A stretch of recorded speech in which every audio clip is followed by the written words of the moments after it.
How's it going, everybody? ASMR Fanatic here, and today I will be reviewing TNA Bound for Glory 2007. So, without further ado, let's get started. And in the opener, we had a Tag Team Ultimate X match, as for the team of LAX versus Triple X, which consisted of Elix Skipper and Senshi, aka Loki. And this was so much fun. And boy, I gotta tell you, the Ultimate X match type might be my favorite type of match ever. Every time I see an Ultimate X match, I just have the time of my life watching it. It is just so fun to see these guys just try and grab that X in the middle of the ring and just seeing the wildest moves that they pull off. You know, from being up there that high, like, wow, it's just amazing. You know, like for instance, during this match, I believe it was I think it was Hernandez, no Homicide. He did a neck breaker to, I believe, Elix Skipper from the top. Like when I say the top, like the very top, like the rope connecting to the X, and yeah, he did a neck breaker all the way down to the mat. I was like, damn, that's crazy. And speaking of Elix Skipper, he dove off of that, I think it's a scaffolding tower. You guys can see the picture, the tower thing. And he dove right off of that onto, it was one of the LAX members, and I was like, oh my gosh, this guy is insane. And yeah, for those of you who don't know, Elix Skipper is that guy who did the, was it the Hurricane Rana off of the cage? You guys probably know what I'm talking about. It's a very popular TNA clip. I think it was, I forget what pay-per-view it was. I think it was back in 2004. He did that, but yeah, he is known for that. So, but yeah, this match was insane, and it was so fun to watch. And if you guys haven't seen this match, I do recommend it. It is crazy fun. And next up, we had the Reverse Battle Royal, which is a match type that I've always heard about but never saw. And so I saw it for the first time by watching this match. And I can say that, unlike the Ultimate X match, this is a very idiotic match type. It is so stupid. So I'll try and explain it for those of you who don't know what this match is. So basically, all the wrestlers start on the outside of the ring, and they have to try and get inside the ring in order to, start the match to begin the Battle Royal. But only a certain number of wrestlers can be in the ring, and so that's why Chris Harris was kicked out, because he was able to get into the ring because James Storm, prevented him from doing so. So yeah, once all the wrestlers are inside the ring, they have a typical Battle Royal match, throw your opponent over the top rope. But when it comes down to the final two wrestlers left in the ring, then an actual match starts. So it's basically two matches in one. But yeah, I don't know, the whole thing's just really stupid. It definitely reeks of Vince Russo. I'm sure this was definitely an idea of his. Was he here in 2007 in TNA? I'm not sure if he was here, but either way, this is definitely a Vince Russo idea, for sure. So yeah. And thus, it came down to Bobby Roode and Eric Young as the final two participants in the Reverse Battle Royal. And so this became a normal singles matchup, and Eric Young ended up getting the win, which I was not expecting, but yeah, good for Eric Young. But all in all, this was just a very stupid match. I believe TNA did a couple more of these throughout the years, but yeah, like whoever came up with this idea, probably Vince Russo, is just like a blatant fucking idiot. It's so stupid. And then we had for the TNA World Tag Team Championships, we had the champions Ron Killings and Adam Batman Jones defend their titles against AJ Styles and Tomko. So, where do I begin with this match? Actually, Batman Jones did not wrestle in this match. He was taken out of it because the NFL, I forget which team he was on, but for those who don't know, Batman Jones was a football player, and Batman Jones was appearing in TNA a lot, and the NFL did not want him to get physical at all. Like, they didn't want him to like fight with other wrestlers, didn't want him to like, do moves, so he couldn't do anything. But he was the champion, the tag team champion. So what happened is that he got replaced by Consequences Creed, aka Xavier Woods. So, yeah, that's all that came about. And, as expected, they lost to AJ Styles and Tomko. So we have new tag team champions. And, yeah, the whole thing was just really ridiculous. TNA, that wasted all this money on a guy who can't even get physical in the ring. So it's like, LOL TNA. It's one of those moments. And I also looked up Batman just because I've heard his name before, but I didn't know too much about him. So I looked him up, and my gosh, this guy is a troublemaker. Goodness sakes. I believe it said that he is the NFL player with the most crimes against him out of like any NFL player in history, which is crazy. So, yeah, he's a bad dude. So, yeah. But for the match itself, it was actually not bad. I did like it.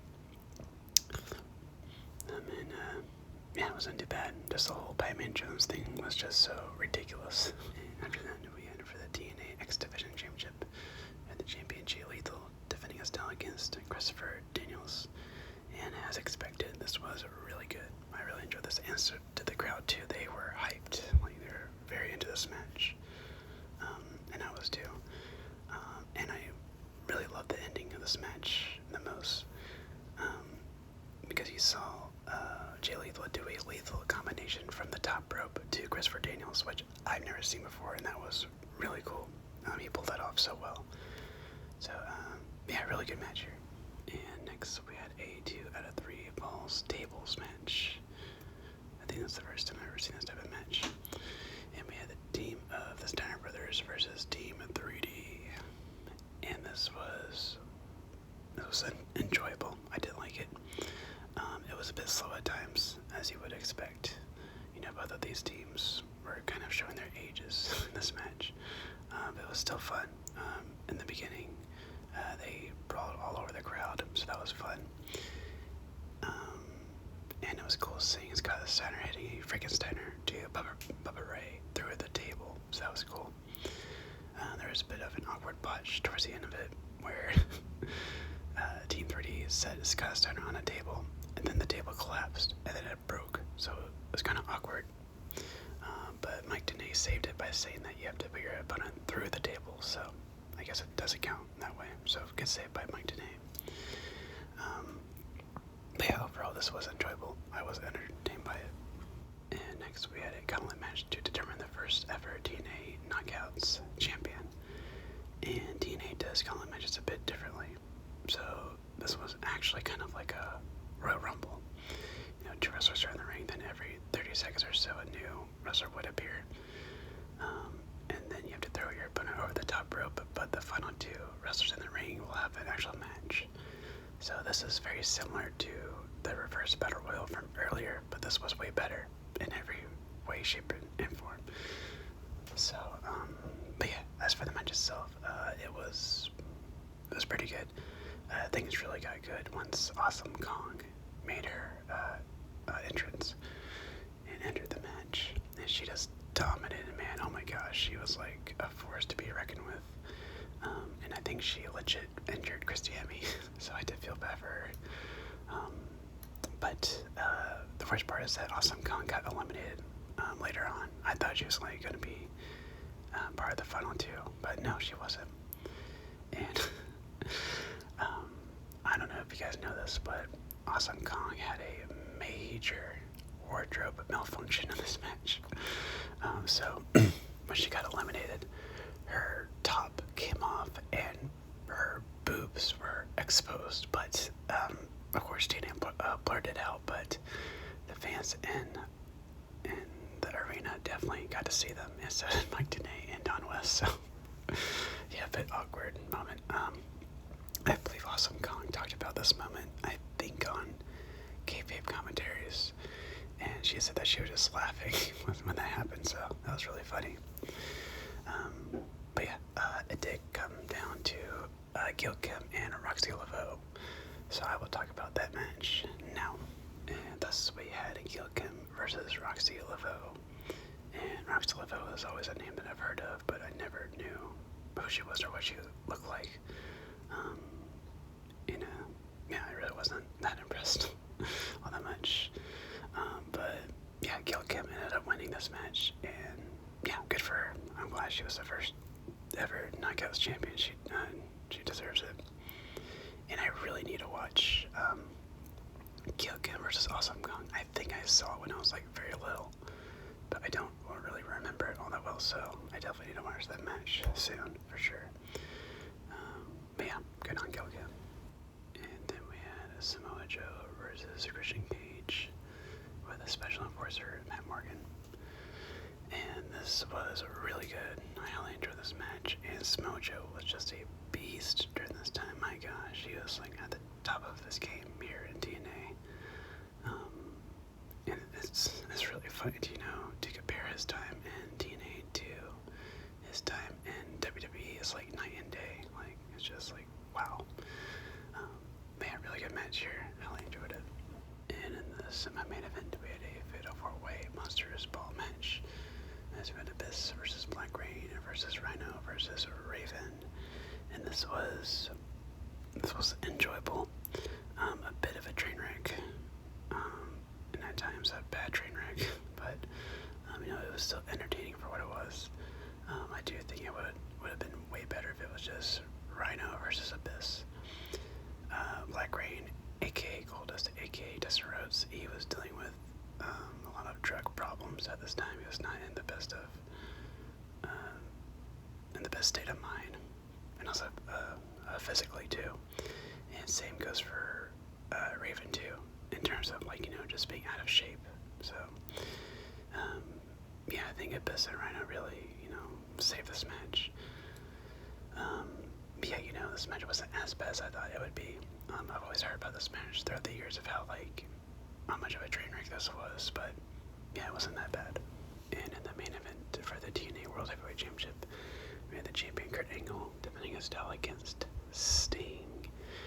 And this match was pretty good. I won't say great or anything because the ending got a bit too convoluted because there were a lot of interferences from Kevin Nash and Karen Angle, especially from Kevin Nash. He got in the ring and just started beating up on Sting. And he kept taking out all the referees, and we had 3 different referees in this match. So yeah, that kind of got a little bit annoying. So yeah, Sting ended up winning the title in the end, so that was a pretty cool moment. But yeah, I do think, without the interferences and multiple referees, this match could have been way better.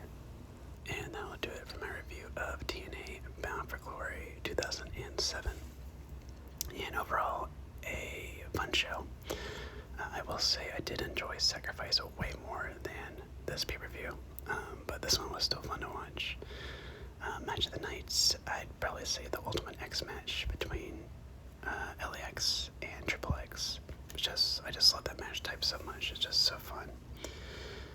Second favorite match, probably Jay Lethal versus Christopher Daniels. So yeah. And overall rating, I'd give it a 7.5. Yeah, I think that's fair. Oh, and also shout out to the crowd on this night. They were so hyped, all throughout the show. So, yeah, they definitely upped my enjoyment of this pay-per-view for sure. So, yeah, that will do it for this review. As always, I hope you guys enjoyed, and let me know in the comments down below what you guys thought of Bound for Glory 2007, and let me know what other TNA pay-per-views around this time period you guys want me to review in the future. So, yeah, and with all that being said, this has been the ASMR Fanatic signing